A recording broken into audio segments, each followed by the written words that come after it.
कार्तिक हिसाब की कॉपी देखकर दंग रह गया। इतना अधिक खर्चा, ये तो 1 महीने का ही हिसाब है। अगर ऐसे ही चलता रहा तो दिवाला ही निकल जाएगा। पिछले 1-2 महीने से कार्तिक देख रहा था कि जब तब नायरा एटीएम से पैसे निकालकर भी खर्च कर लेती थी।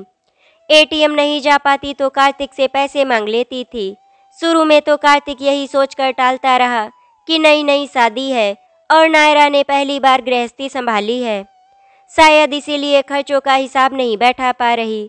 खुद उसे भी कहाँ अंदाजा था, संयुक्त परिवार में खर्चा माँ और बाबूजी चलाते थे, लेकिन हर महीने वेतन से ज़्यादा खर्च तो पानी सिर के ऊपर जाने वाली बात हो गई। कार्तिक दुविधा में था, आखिर इतने पैसे कहाँ खर्च कर रही नायरा।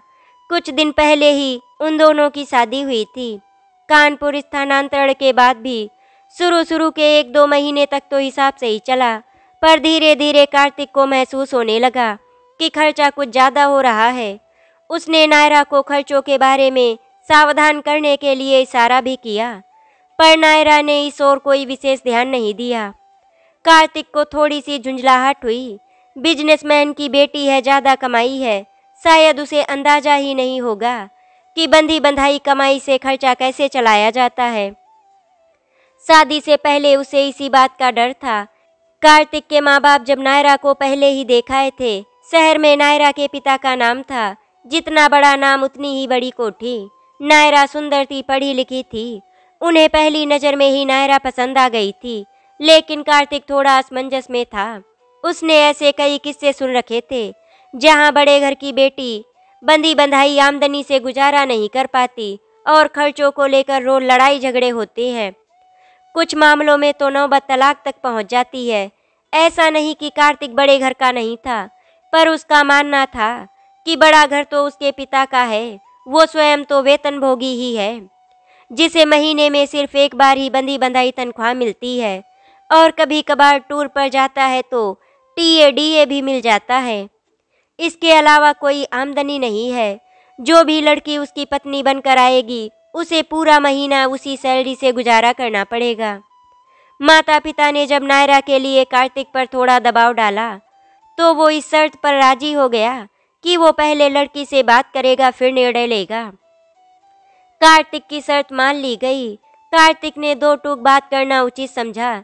देखो नायरा, हम दोनों को अपने अपने जीवन के विषय में एक अहम निर्णय लेना है। शक्ल सूरत या जन्मपत्री ही सब कुछ नहीं होती। ये जरूरी है कि हम दोनों एक दूसरे के विषय में अच्छी तरह जान लेने के बाद ही किसी तरह का निर्णय लें।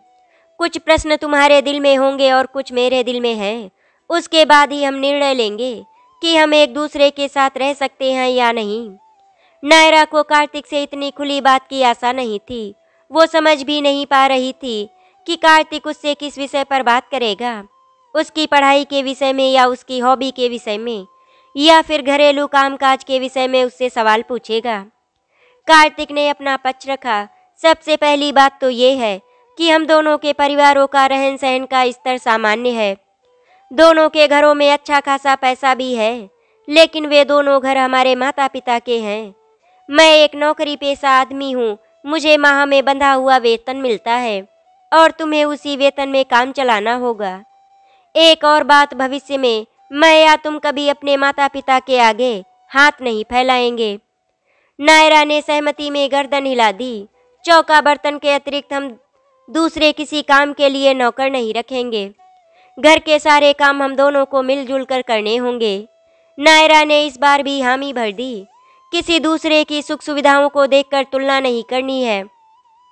जब हम समर्थ होंगे तब खुद ही खरीद लेंगे। ठीक है, मुझे बेईमानी की कमाई से सख्त नफरत है। मुझे कभी ऊपर की कमाई के लिए मत कहना। रिश्वत से तो मुझे भी चिढ़ है। मेरे रैंक के अनुसार मुझे बड़ा मकान नहीं मिलेगा। शुरू में तुम्हें छोटे मकान में ही गुजारा करना पड़ेगा। नहीं कहूँगी मैं, बड़ा मकान तो वैसे भी मेंटेन करना मुश्किल होता है। बस मुझे इतना ही कहना था। अब तुम्हारी कोई शर्त हो तो वो भी बता दो। नायरा मंत्रमुग्ध सी कार्तिक का चेहरा निहारने लगी। उसे खुद पर नाज हुआ कि कितना सरल स्वभाव है कार्तिक का, और कोई होता तो अपनी नौकरी के लिए बढ़ चढ़ कर बता, उसे प्रभावित करने की कोशिश करता। वो तो इसके लिए तैयार ही नहीं थी, तो उसके मुंह से इतना ही निकला मेरे पापा मुझे कभी शहर से बाहर घुमाने नहीं ले जाते, तुम मुझे घुमाने तो ले जाओगे ना। भला ये क्या शर्त हुई? कार्तिक नायरा के भोलेपन पर हंस दिया। दोनों ने एक दूसरे की शर्तें मान ली और फिर विवाह हो गया। बरामदे में खड़ा खड़ा कार्तिक यही सोच रहा था, जब शादी से पहले उसने सारी बातें खुलकर बता दी थी। फिर नायरा खर्चों पर नियंत्रण क्यों नहीं रख रही है? उसने वहीं से नायरा को आवाज़ दी। भरसक नियंत्रण रखने के बावजूद उसकी आवाज़ तेज हो गई थी। नायरा घबराई हड़बड़ाई सी रसोई घर से बाहर निकल आई। हड़बड़ाहट में वो और सुंदर लग रही थी। अपनी नई पत्नी को इस हाल में देखकर कार्तिक को तरस आ गया। थोड़ा क्रोध भी शांत हुआ। उसने बड़े प्यार से पूछा, नायरा ये हिसाब की कॉपी देखो, तुम खर्चों पर नियंत्रण क्यों नहीं रख रही हो? मैंने पिछले माह भी टोका था। नायरा ने सहम कर उत्तर दिया, मैं तो पूरा खर्चा हाथ रोक कर करती हूँ। ना कोई कपड़ा खरीदती हूँ, ना मेकअप का सामान खरीदती हूँ और ना ही ब्यूटी पार्लर जाती हूँ। ये तो रोजमर्रा का आवश्यक सामान है। जब तक कार्तिक एक एक आइटम हिसाब की कॉपी में देख पाता, उसके मित्र आलोक का मोबाइल पर फोन आ गया।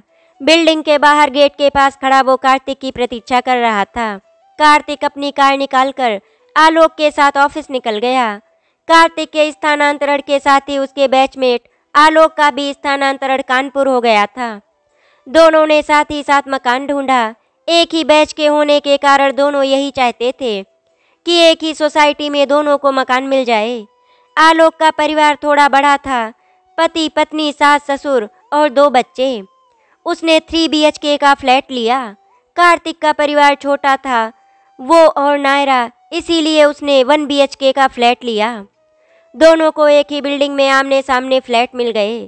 छोटी सी सोसाइटी थी, कुल मिलाकर 4 टावर, गेट पर 24 घंटे का पहरा, कॉलोनी के बीच में बड़ा सा मैदान जिसमें बच्चों के लिए झूले लगे थे। शहर से थोड़ी दूर थी कॉलोनी पर थी बहुत सुंदर। एक ही सप्ताह में दोनों अपना अपना परिवार लेकर सामान समेत पहुंच गए। दोनों सा परिवार साथ साथ रहकर खुश भी थे। दिन भर ऑफिस का काम निपटाकर शाम को दोनों परिवार एक साथ बैठकर गपशप करते। कई बार रात का डिनर भी हो जाता था। कुछ आलोक की पत्नी रिया पका लेती तो कुछ नायरा पका लेती। पिकनिक पिक्चर शॉपिंग का प्रोग्राम भी साथ साथ ही चलता रहता था। दिन मजे से कट रहे थे। एक दिन रिया सुबह सुबह नायरा के पास आई, कुछ परेशान थी। बोली, नायरा आज अचानक चीनी खत्म हो गई। मैं सोच रही थी डब्बे में होगी, पर डब्बा भी खाली था। गलती मेरी ही थी, शायद मंगाना ही भूल गई थी। गुड़िया दूध के लिए रो रही है, 1 कटोरी चीनी दे दे, बाजार से मंगा कर वापस दे दूंगी। नायरा हंस दी थी। हो जाता है कभी कभी, ऑफिस के काम में हमारे पति भी इतने मशगूल हो जाते हैं कि कई बार घर का सामान लाना ही भूल जाते हैं। रिया खुश होकर बोली, शाम को वापस कर दूंगी। अब 1 कटोरी चीनी वापस करोगी? बस इतनी ही दोस्ती रह गई हमारी। नायरा ने रिया के संकोच को दूर करने की गरज से कहा, लेन देन तो पड़ोसियों में चलता ही रहता है। और फिर काफ़ी देर तक उदाहरण समेत एक पड़ोसी ने दूसरे पड़ोसी की किस तरह सहायता की, इन भूली बिसरी बातों की चर्चा छिड़ गई। रिया ने नायरा से इतने अच्छे व्यवहार की उम्मीद नहीं की थी। अब वक्त बेवक्त उसका नायरा से कुछ भी मांगने का संकोच कम होने लगा। उसके घर हर समय कोई न कोई चीज़ घटती ही रहती थी। मौका मिलते ही पहुंच जाती थी नायरा के घर और साथ ही आलोक की लापरवाही के किस्से भी सुना आती थी। रिया की हालत देखकर नायरा का दिल पसीज उठता। सोचती वो कितनी खुश है कि कार्तिक कभी कोई सामान समाप्त ही नहीं होने देता। शुरू में उसके पास सिर्फ एक ही गैस का सिलेंडर था। गैस खत्म होती तो उसे हॉट प्लेट पर खाना बनाना पड़ता था। जैसे ही दूसरे सिलेंडर की बुकिंग शुरू हुई, उसने दूसरा सिलेंडर तुरंत बुक कर लिया। पर आलोक कितना लापरवाह है, सामान समाप्त हो जाता है वो कई कई दिनों तक लाने की सुध भी नहीं लेता। ये तो अच्छा है हम दोनों के घर पास पास हैं, वरना ऐसी ज़रूरत के समय बेचारी कहाँ मांगती फिरती। शुरू में कार्तिक और आलोक दोनों अपने अपने स्कूटर से ऑफिस जाते थे। फिर आलोक ने प्रस्ताव रखा कि जब साथ ही साथ जाना है तो डबल खर्चा क्यों किया जाए। एक दिन आलोक स्कूटर निकाल ले, एक दिन कार्तिक। इधर काफ़ी दिनों से आलोक का स्कूटर खराब पड़ा था। वो कार्तिक के स्कूटर से ही आ जा रहा था। एक बार कार्तिक ने पूछा तो बोला कि दफ्तर के काम ज़्यादा होने के कारण उसे स्कूटर ठीक करवाने का समय ही नहीं मिल पा रहा है। स्कूटर के हॉर्न की आवाज़ आई तो नायरा दौड़ी दौड़ी बाहर भागी। कब शाम हो गई उसे पता ही नहीं चला। कार्तिक ऑफिस से वापस आ गया था। पीछे आलोक एक 5 लीटर का रिफाइंड ऑयल का डब्बा पकड़े बैठा था। लीजिए भाभी जी, आपके रसोई का इमरजेंसी प्रबंध। आलोक तेल का डब्बा नायरा को पकड़ाते हुए बोला। उधर कार्तिक के दिमाग में घर के खर्चे का हिसाब घूम रहा था। उसने नायरा को साथ बैठाकर ध्यान से हिसाब की कॉपी में एक एक आइटम दिखाना शुरू किया। थोड़ी देर कुछ जोड़ तोड़ के बाद उसने उन जरूरी खर्चों का ही विश्लेषण करना शुरू किया जिनके बारे में नायरा ने उसे सुबह बताया था। नायरा पिछले महीने चीनी 5 किलोग्राम कैसे आई? 2 लोगों में तो ज़्यादा से ज़्यादा 2 किलोग्राम चीनी खर्च होनी चाहिए। नायरा एकदम से कोई जवाब नहीं दे पाई। कार्तिक फिर से हिसाब में घुस गया। इस बार डिटर्जेंट भी 1 किलोग्राम लगा है, जबकि हम 2 लोगों के कपड़ों में 500 ग्राम डिटर्जेंट ही लगता था। वो इस बार दफ्तर में व्यस्तता के कारण आलोक सामान नहीं ला पाया था, इसीलिए रिया चीनी और डिटर्जेंट उधार मांग कर ले गई थी। कह रही थी कि जल्दी वापस कर देगी। एक तो नायरा खुद को गुनहगार समझ रही थी कि कार्तिक से बिना पूछे उसने सामान रिया को दे दिया। दूसरे आलोक कार्तिक का प्रिय मित्र था, इसी कारण भी नायरा अपनी बात को शिकायत का रूप नहीं देना चाह रही थी। और ये क्या, गैस का सिलेंडर 20 दिन में ही खत्म। कहाँ हमारा सिलेंडर 3 महीने चलता था। वो आलोक को टाइम नहीं मिल रहा था, इसीलिए गैस बुक नहीं कर पा रहा था। रिया दाल सब्जी हमारी ही गैस पर बना लेती थी। नायरा धीरे से बोली तो कार्तिक चिल्लाया। अगर आलोक को समय नहीं मिल रहा था तो रिया बुक कर लेती, मुझे कहती मैं बुक कर देता। और ये क्या, पिछले महीने सब्जी भी बहुत ज़्यादा आई है। नायरा एकदम से उसको कुछ हिसाब नहीं दे पाई। उसे याद भी नहीं आ रहा था कि सब्जी अधिक क्यों आई होगी। जो भी आई थी पका कर खा ली गई थी, किसी भी दिन फेंकी नहीं गई थी। थोड़ी बहुत नोक-झोंक के बाद कार्तिक ने कॉपी बंद कर दी। माहौल को हल्का बनाने के लिए नायरा बोली, तुम भी क्या हिसाब किताब लेकर बैठ गए हो? ऐसी बात नहीं है नायरा, मेरे अकाउंट में कुल 10,000 रुपये थे। 5,000 फ्रिज की किस्त में निकल गए। आज आलोक ने कहा कि उसके पैसे खत्म हो गए और उसे बेटे की फीस भरनी है, इसीलिए 2,500 रुपये मैंने उधार दे दिए। अब तो मात्र 2,500 बचे हैं। इतने पैसों से घर का हिसाब कैसे चलेगा? ओह, तो इस महीने हम प्रेस नहीं खरीद पाएंगे। मालूम है प्रेस करने का रोज का धोबी का खर्च 10 से 15 रुपये हो जाता है। कार्तिक ने गर्दन हिलाकर बात वहीं समाप्त कर दी। रविवार का दिन था। अचानक पड़ोस के घर से खटखट की आवाज़ आई। कार्तिक ऊपर छत पर चढ़ गया। आलोक डिश लगवा रहा था। भुनभुनाते हुए वो नीचे उतर आया और बोला, कल तक तो फीस के पैसे नहीं थे और आज डिश लगवा रहा है। नायरा ने रिया की ओर से सफाई दी। अरे उनका टीवी बेकार बंद पड़ा था, रिया भी बोर होती थी, इसीलिए शायद लगवा लिया होगा। कार्तिक ने झुंझलाई सी आवाज़ में कहा, ठीक है, पर उधार लेकर क्यों? नायरा को थोड़ी हिम्मत बंधी और वो बोली, अगर तुम नाराज ना हो तो एक बात बताऊं। तुम्हारे जाने के बाद मैं हिसाब की कॉपी लेकर बैठी। काफ़ी सोचने पर मैंने देखा कि रिया जो सामान लेकर जाती है वो कह तो देती है कि वापस कर देगी, पर आज तक उसने कभी कुछ वापस नहीं किया। हमें ही अधिक खरीदना पड़ता है, इसीलिए तुम्हें हिसाब में सामान अधिक खरीदा हुआ दिख रहा था। और क्या क्या ले जाती थी वो? नायरा ने एक ही सांस में सब बता दिया। सभी कुछ, सब्जी, दूध, चाय, चीनी, पाउडर, रिफाइंड तेल, बच्चों के लिए रबर, पेंसिल, शॉर्पनर और गैस का सिलेंडर तो उसने कभी मांगा नहीं। मेरी किचन में आकर चाय, नाश्ता और खाना खूब पकाया है, तभी तो सिलेंडर 15-20 दिन में ही खत्म हो जाता था। तुमने मुझे बताया क्यों नहीं? एक तो मेरा ध्यान ही नहीं गया, दूसरा आलोक तुम्हारा मित्र है, इस तरह की छोटी छोटी बातें बताती तो तुम्हें शिकायत लगती। नायरा की डरी सहमी शक्ल देखकर कार्तिक थोड़ा शांत हो गया और बोला, ठीक है, आगे से थोड़ा सतर्क रहना शुरू कर दो। कैसे? आगे से वो कुछ मांगने आए तो बहाना बना देना, ऐसे मना कर देना जिससे उसे बुरा भी ना लगे। मुझे तो बहाने बनाने भी नहीं आते। अरे कुछ भी कह देना, जैसे दूध फट गया है, चीनी खत्म हो गई है और हम गुड़ की चाय पी रहे हैं। आलू मांगे तो कहना करेले बना रही हूँ। कार्तिक घर से निकला ही था कि रिया धड़धड़ाती हुई अंदर आ गई। अरे यार, ये दरवाज़ा कैसे खुला छोड़ रखा है? फिर बिना नायरा के जवाब की प्रतीक्षा किए ही बोली, मैं नहाने घुसी और गैस पर रखा दूध सारा उबल गया। नायरा थोड़ा दूध दे दे, गुड़िया रो रही है। दूध फट गया है। नायरा को कार्तिक का वो बहाना याद आया। जब तक वो ये बहाना बना पाती उससे पहले ही रिया ने फ्रिज खोल लिया। सामने 2 पैकेट रखे थे। एक पैकेट मैं ले लेती हूँ, शाम को आलोक से कहकर मंगवा दूंगी। और फिर रिया तेजी से वापस लौट गई। घंटे भर बाद फिर घंटी बजी। रिया ही थी। किचन की तरफ पैर बढ़ाते हुए बोली, आज क्या बना रही है खाने में? नायरा की समझ में नहीं आ रहा था क्या जवाब दे। पता नहीं क्या मांगने आई है, हो सकता है सब्जी ही मांग बैठे। उसने कार्तिक का दिया हुआ अस्त्र ही चलाया। करेले पका रही हूँ। करेले। रिया की आंखों में चमक आ गई। नायरा घबरा गई। अब ये करेले मांगेगी क्या? मुझे क्या पता था कि इसे करेले इतने पसंद है, नहीं तो झूठ ही बोल देती। खिली हुई बाँछों से रिया बोली, फिर तो तेरे आलू बच गए होंगे। आलोक कल बता रहा था कि ऑफिस से लौटते समय कार्तिक ने मंडी से अन्य सब्जियों के साथ आलू भी खरीदे थे। 4 आलू दे दे, शाम को वापस कर दूंगी। नायरा रोआसी हो गई। एक ही दिन में 2 अस्त्र बर्बाद हो गए। शाम को उसने कार्तिक को सारी बात बताई। कार्तिक सिर पकड़कर बैठ गया। उसकी समझ में नहीं आ रहा था इस समस्या से कैसे निपटा जाए। अगले दिन रविवार था।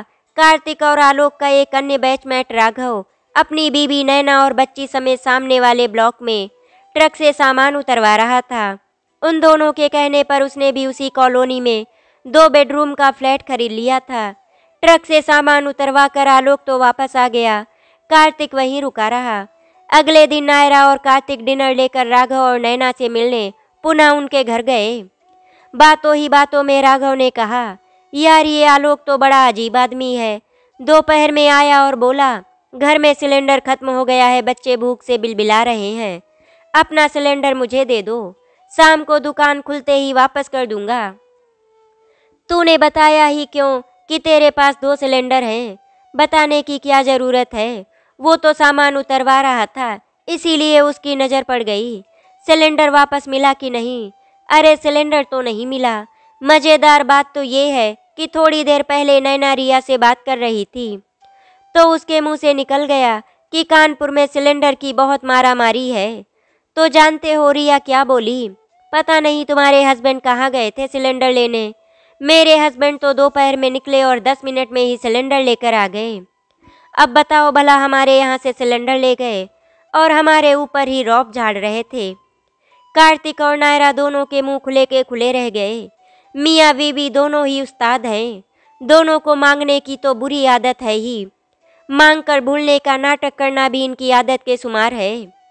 घर लौटकर कार्तिक ने नायरा से इस समस्या का हल ढूंढने के लिए कहा तो नायरा ने तुरंत हल सुझाया, हम साफ साफ मना कर दें कि कुछ नहीं देंगे, नहीं वे बुरा मान सकते हैं। नायरा ने अगला प्रयत्न किया, अच्छा अगर हम दी हुई चीज़ वापस मांग ले? हाँ किया जा सकता है, पर इसमें आपस के संबंधों में तनातनी हो सकती है। नायरा सोच में पड़ गई। एक तरीका और है, हम मकान ही बदल ले। इतना आसान नहीं है मकान बदलना नायरा। अगर दूसरी जगह भी ऐसा ही मांगने वाला पड़ोसी मिल जाए तो फिर क्या तीसरा मकान ढूंढेंगे?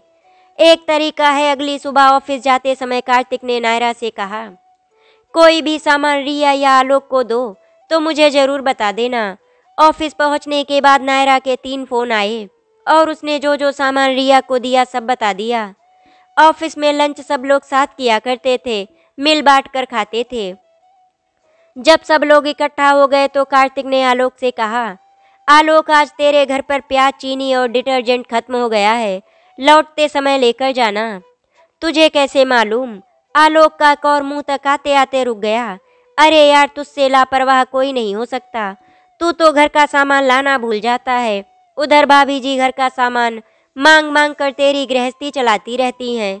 मैंने इसीलिए नायरा को कह दिया था कि भाभी जी के घर जो जो सामान खत्म होता है जाए मुझे फ़ोन पर बताती जाए। अभी तक ये 3 चीज़ें भाभी जी मेरे घर से लेकर गई हैं। आलोक को इस तरह सबके बीच पोल खुलना रास नहीं आया। वो गुर्राते हुए बोला, ऐसा क्या सामान मांग लिया मेरी बीबी ने? भले पड़ोसी होने के नाते थोड़ा बहुत लेन देन तो चलता ही है। रिया तेरे यहाँ से कुछ ले गई होगी, इसका मतलब ये नहीं कि तू ढिंढोरा पीटता फिरे। इससे पहले कि कार्तिक कुछ बोल पाता, राघव बीच में ही बोल पड़ा। अरे आलोक, तुझे सिलेंडर मिला कि नहीं? तूने तो सिलेंडर मुझे अभी तक वापस नहीं किया। आलोक इस दो तरफा हमले के लिए तैयार नहीं था। उसने चुप बैठने में ही भलाई समझी। अमन वर्मा उनके ग्रुप में सबसे ज्यादा मस्त था। जानते बूझते हुए बोला, भिंडी की सब्जी बहुत अच्छी बनी हुई है, ये कौन लाया है? मैं लाया हूँ, आलोक बोला। यानी कार्तिक के घर की भिंडी पर अपनी मुहर लगा रहे हो? आलोक के मुंह से जोर से निकला, खबरदार, आज की सब्जी मेरे घर की है। इसका मतलब रोज की सब्जी कार्तिक के घर की होती थी। अमन वर्मा ने बात पकड़ ली। इसके साथ ही पूरे ग्रुप का जोरदार ठहाका गूंजा। शाम को कार्तिक ने सब्जी मंडी में स्कूटर रोक लिया और आलोक से बोला, जा, जो जो सामान घर में खत्म हो रहा है वो ले ले। मुझे बहुत बुरा लगता है जब भाभी जी घर घर हाथ फैलाती हैं। आलोक एक हारे हुए सिपाही की तरह स्कूटर से उतरा और सामान लेने चला गया। आलोक को देखते ही दुकानदार बोला, बहुत दिन बाद आए बाबूजी। कार्तिक मन ही मन बोला, जब मैं रोज आ रहा था तो ये क्या करते आकर, मगर अब चिंता ना करो, ये रोज आएंगे। आलोक ने सामान पैक करवाना शुरू किया तो कार्तिक ने दुकानदार से उसी सामान में से कई चीज़ों के अलग अलग पैकेट बनाने को कहा। आलोक ने टोका तो कार्तिक बोला, अरे यार, तेरी इस भूलने की आदत के कारण मैं भाभी को अब और अपमानित होने नहीं देख सकता। इसीलिए बजाय इसके कि वे मांगा हुआ सामान मुझे वापस करने आए, मैं पहले ही उसे अपने घर ले जा रहा हूँ। आलोक के पास इतने जोरदार तर्क का कोई जवाब नहीं था। उसने चुपचाप दुकानदार के पैसे चुकाए और दोनों लोगों की थैलियां हाथ में पकड़े चुपचाप स्कूटर के पीछे बैठ गया। आलोक से अपनी थैली लेकर जब कार्तिक अपने घर पहुंचा तो नायरा ने उसके हाथ में थैली ली और बोली, सुनो, ये मांगी हुई चीज़ों की लिस्ट क्या रोज रोज तुम्हें फ़ोन पर देनी पड़ेगी? कल से शायद तुम्हें इसकी ज़रूरत नहीं पड़ेगी। उधर रिया आलोक को 2000 का बिल पकड़ाते हुए बोली, आज सर्विस स्टेशन से मैकेनिक आया था, स्कूटर ठीक कर गया है। कह रहा था आलोक का फ़ोन आया था, उन्होंने ही घर का पता और स्कूटर नंबर दिया है। दोनों घर पास पास थे पर दोनों में माहौल अलग था। इधर कार्तिक ने अपनी जीत की मुस्कुराहट रोके नहीं रुक रही थी और उधर आलोक परेशान था कि उसने तो कोई फ़ोन नहीं किया था, पर बीबी के आगे अपनी हार का पर्दाफाश होने से डर से वो शांत खड़ा था। आशा करती हूँ आपको हमारी कहानी अच्छी लगी होगी। अगर आपको हमारी कहानी अच्छी लगी तो वीडियो को लाइक एंड शेयर करें, चैनल को सब्सक्राइब करें। वीडियो देखने के लिए आपका धन्यवाद।